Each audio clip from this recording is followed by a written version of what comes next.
যেই টাকায় কামাই করে আমার দাড়ি ফেলায় দিতে হয়, আমার চুলে কলপ দিতে পারে হয়, জ্যাকেট গায়ে দিয়া নৌকায় চড়তে হয়, সেই টাকা আমাকে রক্ষা করতে পারে না। ভাই আমার গাড়ি নেই, বাড়ি নেই, রাস্তা দিয়ে যখন হাঁটি ফুটপাতের লোকরা আমার সালাম দেয়, আমি স্যালুট করি তাদেরকে। ইতিহাসে মনে রেকর্ড নাই 360 জন এমপি সব এক লগে পলায় গেছে। সংসদ ভাঙতে পারে, থাকতে পারে, নাও থাকতে পারে। 360 জন এমপি সব পালায় গেছে। ভারত শ্রীলঙ্কা থেকে বিদায় হয়ে আসছে, মালদ্বীপ থেকে বিদায় হয়ে আসছে। পররাষ্ট্রনীতি বলে কোনো কথা নাই। যখন আপনি কর্তৃত্ববাদ করবেন, ব্রিক বাজার হতে চেষ্টা করবেন, আপনি শোষণ নির্যাতন করার চিন্তা করবেন, রাষ্ট্র এবং জনগণ সরকারের দিকে তাকাবে না। আমি স্মরণ করছি তাদেরকে যারা রক্ত দিয়ে 53 বছর পরে আমার মতো একজন নগণ্য রাজনৈতিক কর্মীকে ঘরে শোয়ার ব্যবস্থা করে দিয়েছে। আমাকে আর এখন পালাতে হয় না। তাদের ঋণ আমি শোধ করতে পারবো না। সেই শহীদদের আত্মার মাগফিরাত কামনা করছি। যারা আহত হয়ে চিকিৎসাধীন আছেন তাদের দ্রুত আরোগ্য কামনা করছি, তাদের পরিবারের প্রতি সমবেদনা জানাচ্ছি। সিনা ভাই যে কথা বলছেন, আগের গুলিতে আমি শুনিনি, সিনা ভাইটা শুনলাম। সিনা ভাই দেখেন, ইতিহাস পাল্টে যায়, ইতিহাস পাল্টায়। আমরা ভাবতাম যে ইতিহাস পাল্টায় না। দেখেন 15ই আগস্ট শোক দিবস আপনারা বলছেন, সেটা পাল্টায় কিন্তু এখন জুলাই মাস শোক দিবস হয়ে গেছে। আর স্বৈরাচার পতনের মাস হয়ে গেছে হলো আগস্ট মাস। 15 তারিখে তার বাপ মরছে, আর 5 তারিখে সে পলায় গেছে আগস্ট মাসে। তাহলে স্বৈরাচার মুক্ত বাংলাদেশ হলো আগস্ট মাসে স্বৈরাচার মুক্ত। আর শোকের মাস হলো জুলাই মাস, যেখানে নাকি 6 বছরের শিশু থেকে 20 বছরের ছাত্ররা রক্ত দিয়েছে 70 ভাগ। তাদের জন্য আজকে আমরা এখানে বসে কথা বলার অধিকার ফিরে পেয়েছি। সেহেতু লম্বা করে বলার কোনো দরকার নাই। আগস্ট হলো স্বৈরাচার মুক্ত বাংলাদেশ, আর জুলাই হলো শোকের মাস। আমি প্রধান উপদেষ্টা এবং উপদেষ্টা পরিষদকে অবিলম্বে আহ্বান করব জুলাইকে রাষ্ট্রীয় শোকের মাস ঘোষণা করার জন্য। সিনা ভাই, আমার নাজমুল ভাইও আছেন। আজকে আমার একটা জিনিস খুব, আমি এই প্রস্তাব সমর্থন করলাম। আলহামদুলিল্লাহ। আমি আজকে একটা জিনিস খুব বিরক্ত উপভোগ করছি। হয়তো আপনারা ভাববেন যে আমি এই কথাটা কেন বলছি। টাকার উপরে আমার খুব ঘৃণা এসে গেছে। যে টাকায় কামাই করে আমার দাড়ি ফেলায় দিতে হয়, আমার চুলে কলপ দিতে পারে হয়, জ্যাকেট গায়ে দিয়া নৌকায় চড়তে হয়, সেই টাকা আমাকে রক্ষা করতে পারে না।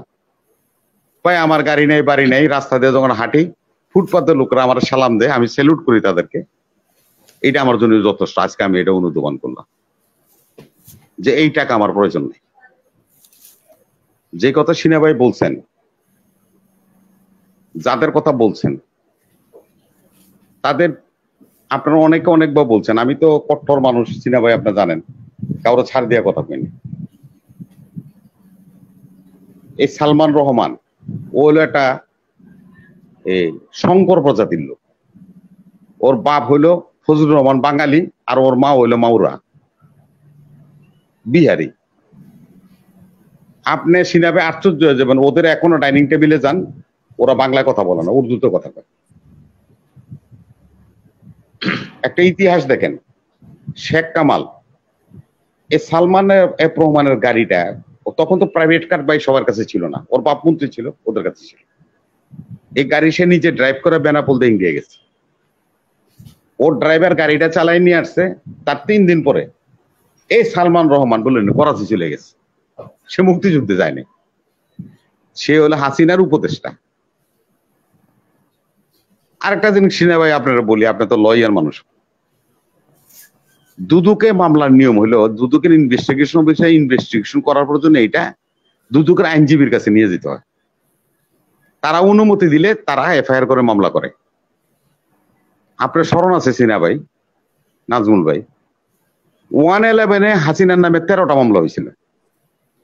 এই আনিসুল হক দুদকের লয়ার ছিল এবং ওই 13টা মামলায় সে স্বাক্ষর করছে। করার পরে এই মামলা এফআইআর হয়েছে, মামলা হয়েছে। তার বাপ সিনিয়র হক সিরাজুল হক এরশাদের আইনজীবী ছিল। সে আনিসুল হকরে হাসিনা আইনমন্ত্রী বানাইছে। সে তো তার দুঃখ তার নিজেই নিয়ে আসছে। আজকে আশ্চর্যের বিষয় সিনা ভাই, নাজমুল ভাই, আমাদের নিরাপত্তা কে বিধান করে? চুরি চামারি ডাকাতি এলাকা বা রাষ্ট্রকে পাহারা দেখে প্রটেক্ট করে কে? পুলিশ।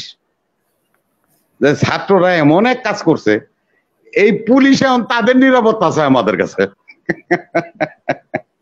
যারা জাতির নিরাপত্তা রক্ষা করে পুলিশ, সে পুলিশ কয় আমাগো নিরাপত্তা নাই, এখন তারা নিরাপত্তা চায়। ইতিহাসে মনে রেকর্ড নাই, 360 জন এমপি সব এক লগে পলাই গেছে।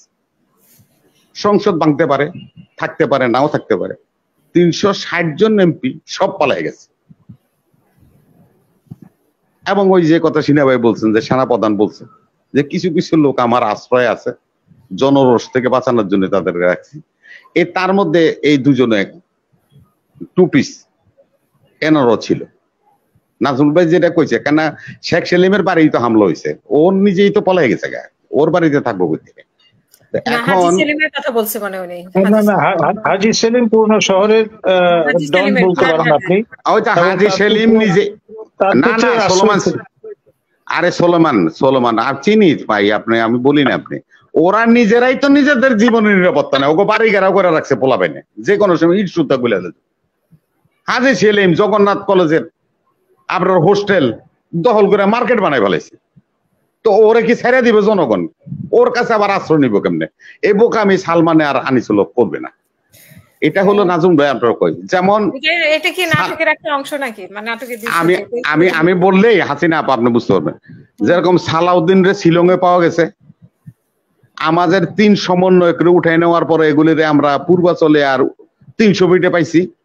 তো এই বাহিনী তো এই বাহিনী, তারাই কোনোটারে গ্রান্ড সুলতান থেকে দূরে আনবো, কোনোটারে আপনার হলো আপনার বিজিবির কাছে ধরা ছিল, সে ডাম্পিং করবে। এটা ডাম্পিং প্রসেস, ওদের কাছে সব বিএপি আছে এবং সবগুলিরে এক এক ভাবে করবে। তো আজকে যে জিনিসটা আমার কাছে, ওই যে বললাম টাকার প্রতি আমার শ্রদ্ধা হারাই ফেলছি, যে টাকাকে ওরে প্রটেক্ট করতে পারে না, সেটা আজকে ইতিহাস। আজকে যে কথাটা আপনারা বলছেন যে তারা কোথায় যেতেছিল, আমাদের বাংলাদেশে একটা খুব বিখ্যাত ছবি আছে ইদানিং কালে, ছবিটা মনপুরা। ওরা এই মনপুরা দ্বীপে যাইতে চাইছিল, কেন সেটা মনে করছে নিরাপদ।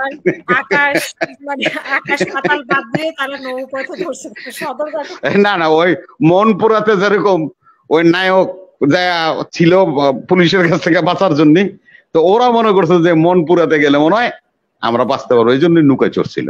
তো নৌকায় তাদেরকে রক্ষা করতে পারেনি। আজকে যে কথাটা বলছেন সিনা ভাই, আপনার আমি বলি, ইতিহাস কিন্তু কাউকে ক্ষমা করে না। আফগানিস্তান থেকে সদ্য বিদায় হয়ে আসছে পাকিস্তান, এই ভারত, শ্রীলঙ্কা থেকে বিদায় হয়ে আসছে, মালদ্বীপ থেকে বিদায় হয়ে আসছে। পররাষ্ট্রনীতি বলে কোনো কথা নাই। যখন আপনি কর্তৃত্ববাদ করবেন, ব্রিগবাদার হতে চেষ্টা করবেন, আপনি শোষণ নির্যাতন করার চিন্তা করবেন, রাষ্ট্র এবং জনগণ সরকারের দিকে তাকাবে না। আমার চারপাশে ভারত কেন, আমার চারপাশে যদি সবটাই আমার এক পাশে হইতেছেন, 3 পাশে, 4 পাশেও যদি ভারত থাকে, তারপরও ভারত আমার দেশে কর্তৃত্ব করতে পারবে না।